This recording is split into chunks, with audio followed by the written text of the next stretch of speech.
So good morning students. In today's class of stereochemistry, we will be discussing about different conformations. ठीक है, सबसे पहले conformations के लिए दो चीज़ें होती है, कॉन्फ़िगरेशनल आइसोमर होते हैं, दूसरे कन्फॉर्मेशनल आइसोमर्स होते हैं. ये मैंने आपको पहले भी बताया था कि कॉन्फ़िगरेशनल आइसोमर मैरिज्म तो कौन कौन से होते हैं जिसमें आर और एस कॉन्फ़िगरेशन आप निकालते हो, और कन्फॉर्मेशनल आइसोमर्स क्या होते हैं कि जिनमें जैसे ये स्टेगर्ड है, न्यूमैन प्रोजेक्शन है, ये सारी चीज़ें कन्फर्मेशनल में आते हैं. कन्फर्मेशनल में बॉन्ड को ब्रेक करने की ज़रूरत नहीं होती उनके एक दूसरे के आइसोमर बनाने के लिए, जस्ट रोटेशन से आ जाता है. ठीक है, जबकि कॉन्फ़िगरेशनल में बॉन्ड को अगर आपके उनकी कन्फर्मेशनल कॉन्फ़िगरेशन को चेंज करना है तो बॉन्ड को आपको ब्रेक करना होगा. कन्फर्मेशनल में बॉन्ड की ब्रेकिंग रिक्वायर नहीं है, जबकि कॉन्फ़िगरेशनल में वो रिक्वायर्ड होती है दो अलग अलग आइसोमर्स बनाने के लिए. ठीक है, तो बात करते हैं कॉन्फॉर्मेशनल आइसोमर्स क्या होते हैं. कॉन्फॉर्मेशन किसी की भी कॉन्फॉर्मेशन है क्या?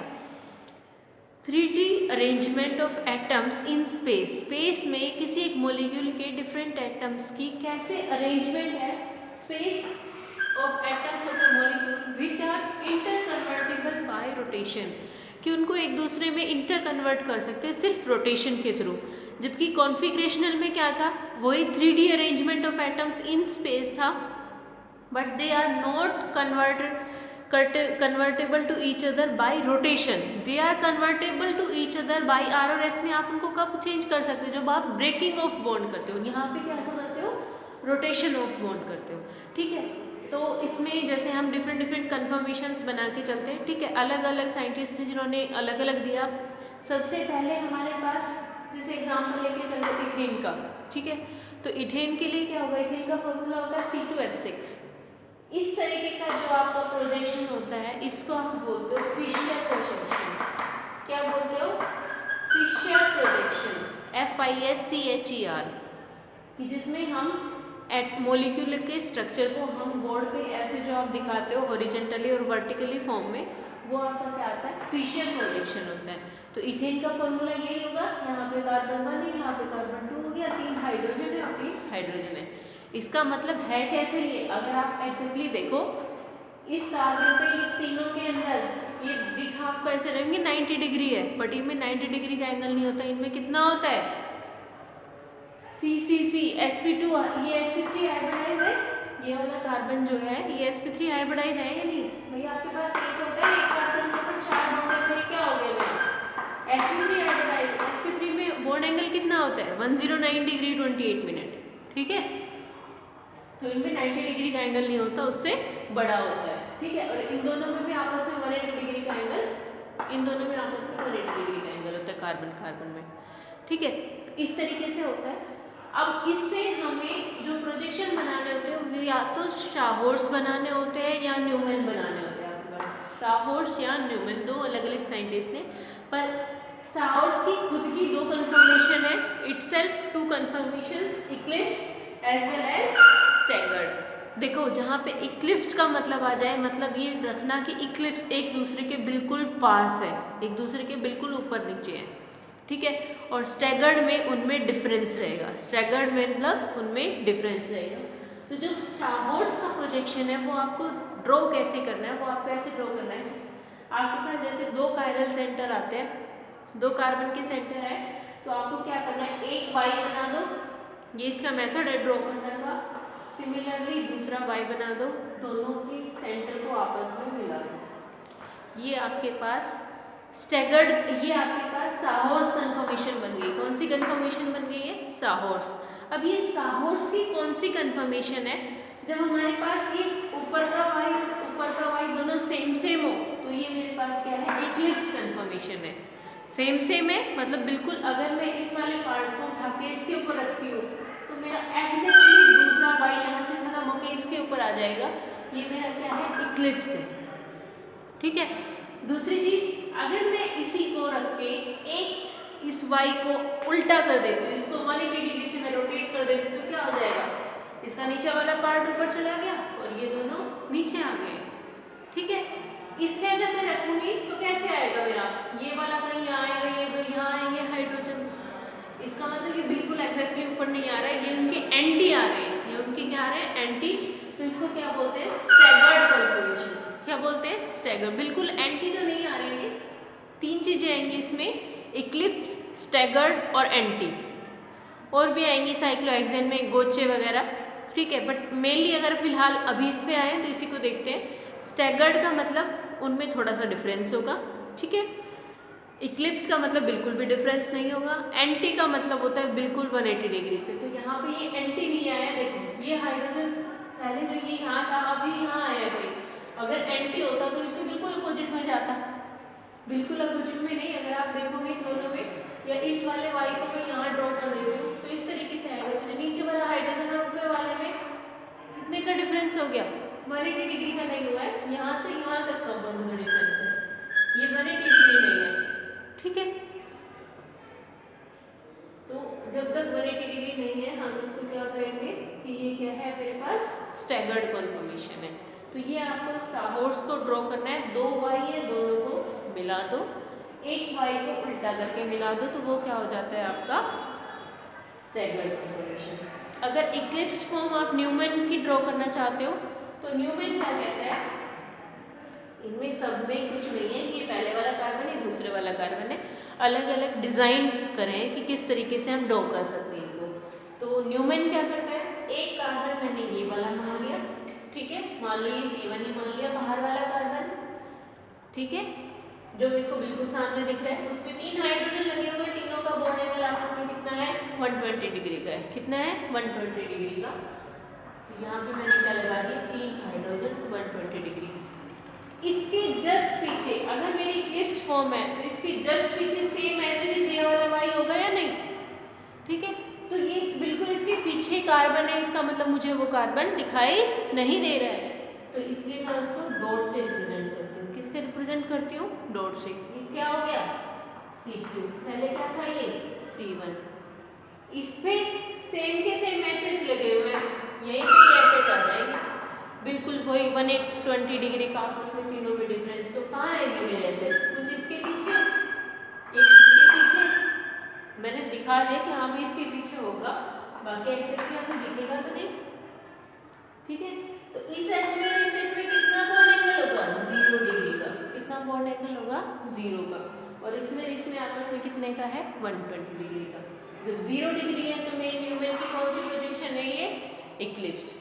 अब मैं इसको एक कार्बन मैंने एज इट इज रखा, पहले स्टैगर ड्रॉ करनी होती है अगर आपको न्यूमैन बनाना है तो भी। तो आपने जो ये बनाया शाहौर्स कन्फर्मेशन, तो शाहौर्स की स्टैगर बनाने के लिए क्या करोगे, पहले तो सेम इस वाले कार्बन के 3 हाइड्रोजन ड्रॉ कर दिए, दूसरे वाला कार्बन तो इसके जस्ट पीछे गया, पर गया कैसे,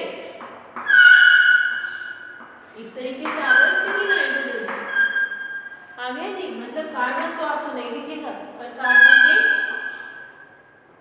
यहाँ पे जो ये वाला फ्रंट वाला होता है वो एक बैक वाला होता है, ठीक है। फ्रंट वाले को डॉट से रिप्रेजेंट करते हो, जो बैक वाला होता है उसको सर्कल से रिप्रेजेंट कर दो, ठीक है। तो ये मेरा फ्रंट में है कार्बन, इसके 3 हाइड्रोजन, मान लो ये वाला एक फ्रंट दिखा देते हैं, दूसरा अभी दूसरा एग्जांपल लेंगे तो उसमें क्लियर हो जाएगा, इसमें कोई फर्क नहीं है कि फ्रंट वाला क्या है, मैंने ये इस तरीके से बनेगा, ठीक है। मैंने फ्रंट में वो बताया था उसी से बताती हूँ कि ये वाला मेरा फ्रंट अगर मैंने माना तो फ्रंट मेरा क्या माना, ऐसे है या नहीं, यही वाई है। इसके बैक पे मेरे को क्या दिख रहा है, एक कार्बन, जो कार्बन मुझे नहीं दिखेगा उस कार्बन को मैं रिप्रेजेंट करूंगी सर्कल से। वो क्या आया, इसका उल्टा। उल्टा आने का मतलब क्या हुआ, ऐसे आया, ठीक है। इसके इटसेल्फ इनके खुद में तो 120 डिग्री का एंगल है, बट दोनों के हाइड्रोजन में आपस का जो बॉन्ड एंगल है दैट इज 60 डिग्री। वो क्या है, 60 डिग्री। कितना है वो, 60 डिग्री। तो इसको आप बोल देते हो न्यूमैन का स्टैगर्ड कन्फर्मेशन। क्या बोलते हो, न्यूमैन की स्टैगर्ड कन्फर्मेशन, ठीक है। ये क्लियर हुआ। इसी तरीके से सेम अब हम बनाते हैं, किसका बनाए, साइक्लोब्यूटेन का बना ले, ठीक है भाई। साइक्लोब्यूटेन का फॉर्मूला क्या हो जाएगा,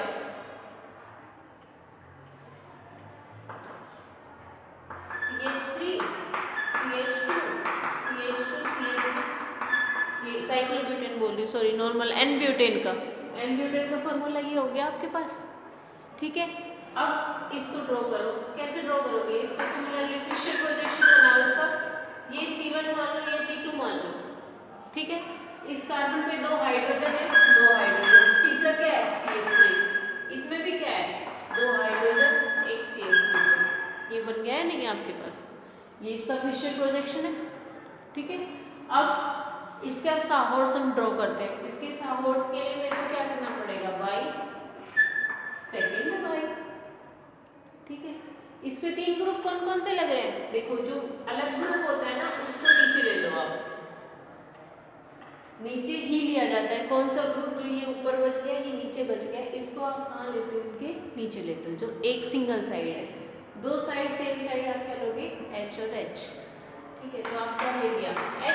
H इस कार्बन पे 3 चीजें, H और CH3, CH3, H CH3। ठीक है, इसकी स्टैगर्ड फॉर्म बनानी तो क्या करना होगा? पहले वाला y एज इट इज, दूसरे वाले को रोटेट कर दो, उल्टा कर दो। ठीक है, तो क्या आ जाएगा? H CH3, तो क्या आ गया? CH3 H। सिमिलरली न्यूमेन में आ जाओ, फ्रंट वाले को किससे रिप्रेजेंट कर रहे हो? डॉट से। डॉट पे क्या बनाना है? y। क्या बनाना है? y पे क्या लगे हुए हैं? H CH3। बैक वाला सर्किल से, उस पे भी y सेम बनाना है, तो सेम y कहाँ लिखेंगे? इसके जस्ट पीछे। सेम वाले y कहाँ लिखेंगे? जस्ट पीछे। इनमें बॉन्ड एंगल कितना होगा? 0 डिग्री। बॉन्ड एंगल कितना होगा इनमें? 0 डिग्री। इसका न्यूमेन बनाना है तो यहाँ से होगी सेम चीज, डॉट, एक y बनाना है H CH3। दूसरा y कैसा बनेगा मेरा? इन्वर्टेड y बनाना है H CH3। इसमें इन दोनों के बीच में कितना डिग्री है? 60 डिग्री। ठीक है, तो जो ये बड़े वाले थे CH3 जो बल्कि ग्रुप है, इनके अंदर कितना एंगल दिख रहा है आपको? बॉन्ड एंगल इनमें दिख रहा है 180 डिग्री। कितना दिख रहा है? 180 डिग्री का। और आपस में दोनों का डिफरेंस जो होता है वो 60 डिग्री है, तो ये मेरा क्या है? Staggered conformation. ठीक है, ये है आपकी इथेन की और ब्यूटेन की स्टैगर्ड कन्फर्मेशन। सो आगे हम नेक्स्ट बात करते हैं एन ब्यूटेन की डिफरेंट कन्फर्मेशन की स्टेबिलिटी की। ठीक है, तो पहले तो इनकी डिफरेंट कन्फर्मेशन देखी जाए। मैंने आपको बेसिकली 2 बनाने सिखा दिए, जिसमें मैंने क्या बताया था कि ब्यूटेन का पहले वाला जो y है, अगर आप उसको स्टैगर्ड फॉर्म में लेके आए तो दूसरे वाले में y कन्वर्ट कर दो। ठीक है, तो एक बार तो मैंने CH3 इधर लिया था। ठीक है, दूसरे वाले में मैंने CH3 इधर लिया था। अब ये तीनों जो एटम्स है यहाँ पे CH3 H और H, तीनों के बीच में 120 डिग्री का एंगल है। तीनों में से कोई भी ऊपर जा सकता है, यहाँ पे H भी जा सकता है और CH3 भी जा सकता है। तो अगर डिफरेंट आपको कन्फर्मेशन आप बना के देखोगे, उसके थ्रू अगर आप आओगे तो आप फाइनली इन 4 कन्फर्मेशन पे पहुँचोगे। पहली वाली ये एंटी, जिसमें क्या होगा? मेरा CH3 और दूसरे CH3 के बीच में बॉन्ड एंगल जो है, पहले वाले कार्बन के और दूसरे वाले कार्बन के CH3 के बीच में जो बॉन्ड एंगल है वो आपको 180 डिग्री दिखेगा। ठीक है, बिल्कुल अपोजिट। ऐसी कन्फर्मेशन को आप बोलते हो एंटी कन्फर्मेशन। क्या बोलते हो? एंटी कन्फर्मेशन, जिसमें 180 डिग्री का बॉन्ड एंगल दिखे 2 स्टीरिक 2 बल्कियर ग्रुप्स के बीच में। दूसरी चीज आती है, अगर उसी फॉर्म से आप बनाते हुए चलोगे तो CH3 और CH3 के बीच में जो बॉन्ड एंगल है वो कितना दिखेगा? 60 डिग्री का। ऐसे में आप इसको बोलते हो गोचे स्टैगर्ड। क्या बोलते हो? गोचे स्टैगर्ड। ठीक है, और आप बनाओगे तो फुल्ली इक्लिप्स, मतलब दोनों CH3 की बॉन्ड एंगल 0 होगा। इसमें ये पार्शियली इक्लिप्स है, इसमें भी CH3 के बीच का बॉन्ड एंगल तो आपको 0 ही दिखेगा। CH3 और CH3 के बीच का बॉन्ड एंगल 0 नहीं दिखेगा, क्योंकि इसमें क्या है कि फ्रंट वाले हाइड्रोजन के पास CH3, इसमें इस हाइड्रोजन के पास CH3 है, तो ना ही ये आपकी गोचे में है, ना ही ये आपकी फुल्ली इक्लिप्स है। ये इन दोनों के बीच की स्टेज है, इन दोनों के बीच की स्टेज है, इसलिए आप इसको क्या बोल रहे हो? Partially Eclipse. इसको क्या बोल रहे हो आप? Partially Eclipse. ये दोनों के बीच की स्टेज है। ठीक है, अब बात आती है हम इनकी रिपल्शन और इनकी स्टेबिलिटी को देखेंगे। सबसे पहली चीज़ जो है वो ये देखो आपकी इनको कन्फर्मेशन की स्टेबिलिटी को कौन कौन इफेक्ट करता है या इनकी रिपल्शन को कौन कौन फैक्टर्स अफेक्ट करते हैं। तो उनमें सबसे पहले आता है एंगल स्ट्रेन। ठीक है कि भाई जो ये आपस में ग्रुप्स लगे हुए हैं इनके बीच में एंगल स्ट्रेन कितना है। भाई किसी में एंगल अगर 5 डिग्री है तो उसमें रिपल्शन ज़्यादा होगी, अगर उसमें 60 डिग्री है तो कम होगी, उसमें 180 डिग्री है तो और भी कम होगी। तो एंगल स्ट्रेन बोलते हैं कि दो आपस में ग्रुप्स के अंदर कितना एंगल है। ठीक है।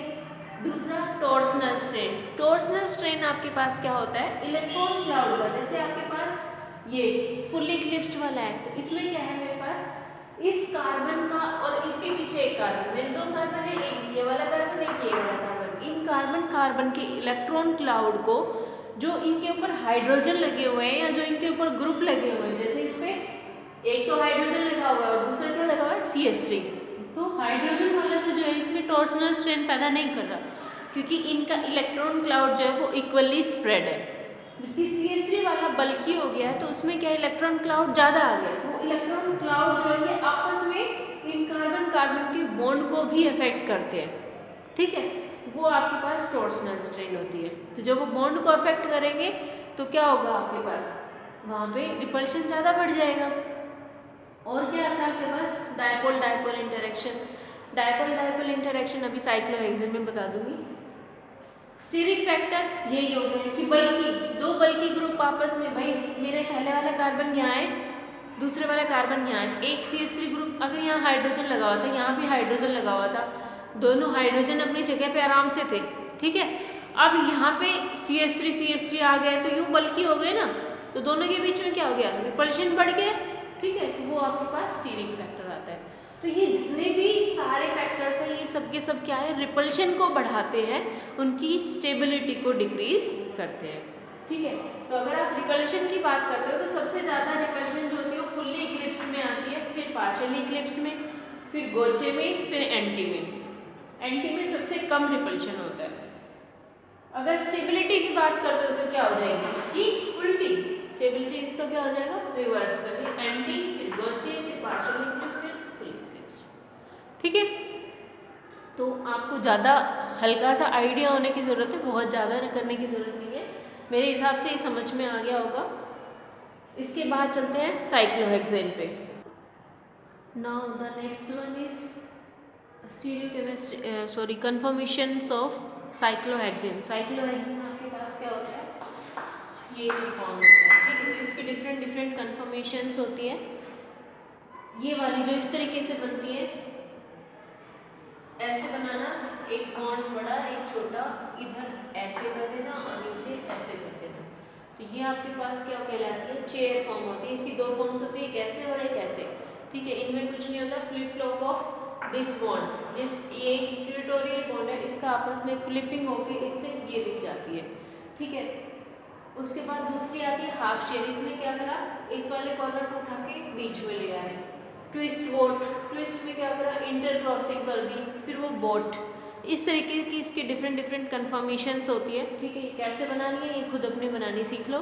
उसके बाद हमें इनकी देखनी होती है किसकी स्टेबिलिटी ज़्यादा होती है और किसकी एनर्जी ज़्यादा होती है। ठीक है, तो एनर्जी जो स्टेबिलिटी है उसका ऑर्डर तो ये होगा चेयर बोट, फिर बोट, फिर ट्विस्ट बोट, फिर हाफ चेयर। और एनर्जी का इनका क्या हो जाएगा उल्टा हो जाएगा, चेयर की एनर्जी सबसे कम होगी, फिर बोट की, फिर ट्विस्ट बोट की, फिर हाफ चेयर की, मतलब हाफ चेयर की एनर्जी सबसे ज़्यादा होगी। तो अगर आप एनर्जी का ऐसे डायग्राम बनाओगे तो आप हाफ चेयर वाले की एनर्जी सबसे ज़्यादा दिखाओगे। ठीक है, उसके बाद किसकी दिखाओगे ट्विस्ट बोट की दिखाओगे, फिर बोट की दिखाओगे, और फिर आपके पास किसकी एनर्जी आती है सबसे कम एनर्जी किसकी होगी चेयर कन्फर्मेशन की होगी। ठीक है, अगर इस तरीके की एनर्जी डायग्राम आप बनाते हो तो इसमें आपका मेनली जो आपको पता आना चाहिए वो इसका स्टेबिलिटी ऑर्डर होता है। दूसरी चीज़ जो आपको इसमें पता होनी चाहिए वो ये होती है कि इसमें कितने इक्वेटोरियल कितने एक्सियल बॉन्ड्स होते हैं। ठीक है, हर ये sp3 हाइब्रिडाइज है, मतलब इसके ऊपर दो ग्रुप्स लगे होंगे, एक ऐसे और एक ऐसे। तो इसमें देखो ये वाला सीधा है, ये वाला सीधा है, ऊपर सीधा है, नीचे सीधा है, इधर ऊपर सीधा है, नीचे सीधा है। जो बिल्कुल स्ट्रेट है वो आपके सारे एक्सियल बॉन्ड्स हैं जिनको मैंने ए से रिप्रेजेंट कर रखा है, ठीक है। और जो थोड़े ऐसे हैं स्लाइड किए हुए वो सारे आपके क्या है, इक्वेटोरियल बॉन्ड्स हैं जिनको मैंने ई से रिप्रेजेंट करा है। तो इसमें नॉर्मल साइक्लोहेक्सेन में या किसी भी साइक्लोहेक्सेन में टोटल 6 इक्वेटोरियल बॉन्ड्स होते हैं और 6 ही एक्सियल बॉन्ड्स होते हैं। 6 एक्सियल बॉन्ड्स होते हैं, 6 इक्वेटोरियल बॉन्ड्स होते हैं, ठीक है। अगर आपको ये बनाना सीखना है कि कैसे बनाना है, ये तो बन जाता है, इसके बाद इन पे क्या क्या ग्रुप लगाने होते हैं वो इम्पोर्टेंट होता है। जैसे इसमें 1 और 2, एक को मैंने डॉट से दिखाया, दूसरा मैंने वेज से दिखाया, इसका मतलब ये क्या एक दूसरे के ट्रांस ग्रुप है। तो अगर 1-2 पोजीशन पे ट्रांस आता है मतलब वो दोनों किस पोजीशन पे आएंगे, या तो एक्सियल एक्सियल पे आएंगे, मान लो ये CL है, ठीक है, तो या तो ये एक्सियल एक्सियल पोजीशन पे आएंगे या इक्वेटोरियल इक्वेटोरियल पोजीशन पे आएंगे, ठीक है। तो वो आपके पास कैसे आएंगे कि एक्सियल एक्सियल क्या हुआ, ये मैंने अगर 1 माना, ये 2 मान लिया मैंने कार्बन, इसका एक्सियल मतलब यहाँ क्लोरीन आएगा और दूसरा यहाँ क्लोरीन आएगा, ठीक है। एक दूसरे के क्या हो गए, ट्रांस हो गए या नहीं, ठीक है। अगर एक दूसरे के सिस आते तो एक एक्सियल पे आता तो दूसरा उसका इक्वेटोरियल पे आ जाता, मतलब दोनों नीचे हो जाते। अब ये है किस लिए, डिफर इसलिए है क्योंकि जो ये आप नीचे दिखाया ना ये बिलो द प्लेन है, जो ऊपर दिखा रहा है ऐसे वो आपके अबव द प्लेन है, ये वाली चीज आपकी अबव द प्लेन है, ये बिलो द प्लेन है। तो 3 एक्सियल अबव द प्लेन है, 3 इक्वेटोरियल अबव द प्लेन है, 3 एक्सियल बिलो द प्लेन है, 3 इक्वेटोरियल बिलो द प्लेन है। आपको ज़्यादा डिटेल में जाने की इधर ज़रूरत नहीं है, आपसे स्टेबिलिटी या एनर्जी का ऑर्डर पूछेगा, ठीक है, या एनर्जी डायग्राम पूछेगा, वो आप बना सकते हो। अगर किसी को ज़्यादा डिटेल में जाना बनाना कैसे है तो यहाँ से, अगर फिर भी समझ में नहीं आता तो क्लास में आकर पूछ सकते हो। जो इसमें इंपॉर्टेंट चीज़ आती है वो आती है 1-3 डाई एक्सियल इंटरेक्शन का होता है। 1-3 फर्स्ट और थर्ड पोजीशन पे डाई एक्सियल, 2 एक्सियल बॉन्ड के बीच का जो इंटरेक्शन होता है उसी को आप बोलते हो डाई एक्सियल इंटरेक्शन। तो अगर 1-3 के मान लो यहाँ पे Cl लगा हुआ है, यहाँ पे H लगा हुआ है, सॉरी ये तो 1-2 था। अगर 1-3 के यहाँ पे H और यहाँ पे Cl है तो 1 पे H है, 3 पे क्या हो गया मेरा Cl। तो H और Cl के बीच में हाइड्रोजन बॉन्डिंग होने से ये मॉलिक्यूल क्या हो जाता है, स्टेबल हो जाता है। इस तरीके से आपके पास ग्लाइकोल वगैरह का भी आ सकता है, जो उसमें इंटरेक्शन थी तो उसमें गोचे फॉर्म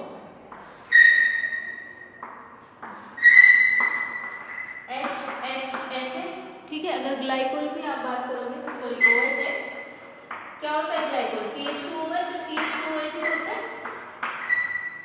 वैसे तो मेरी गोचे फॉर्म क्या होती है, एंटी से लेस स्टेबल होती है, गोचे फॉर्म एंटी से कम स्टेबल होती है, बट अगर ऐसा ग्लाइकोल का आपके पास आ जाता है CH2OH CH2OH तो उसके केस में क्या होगा, एक बार OH लगा दिया, दूसरे वाले में मेरे जो गोचे फॉर्म थी उसमें क्या था, यहाँ पे था वो ग्रुप HH, तो इसमें क्या हो गया आपस में H और O के बीच में हाइड्रोजन बॉन्डिंग हो जाती है, तो ये मॉलिक्यूल की गोचे फॉर्म जो होती है वो ज़्यादा स्टेबल हो जाती है Nt से। गोचे किससे ज़्यादा स्टेबल हो जाती है, Nt से। इस तरीके का क्वेश्चन आपके पास आएगा कि इथाइलिन ग्लाइकोल की गोचे फॉर्म जो है वो Nt से ज़्यादा स्टेबल है, क्यों, तो वो आपको बताना है क्योंकि इसमें क्या हो जाता है, गोचे फॉर्म में हाइड्रोजन बॉन्डिंग बन जाती है। ऐसे ही इस तरीके की किसी मॉलिक्यूल में पूछ सकता है कि H और Cl 1-3 पोजीशन पे या H और OH या 2 OH लगे हुए हैं, 2 OH लगे हुए हैं, तो ये जो है वो मॉलिक्यूल जो है वो मोर स्टेबल है, किस वजह से, because of 1-3 diaxial interaction. तो यहाँ पे स्टीरियो केमिस्ट्री मेरी तरफ से फिनिश है, बाकी टाइम मिलेगा तो बाद में देखेंगे, नेक्स्ट क्लास में नेक्स्ट चैप्टर करेंगे।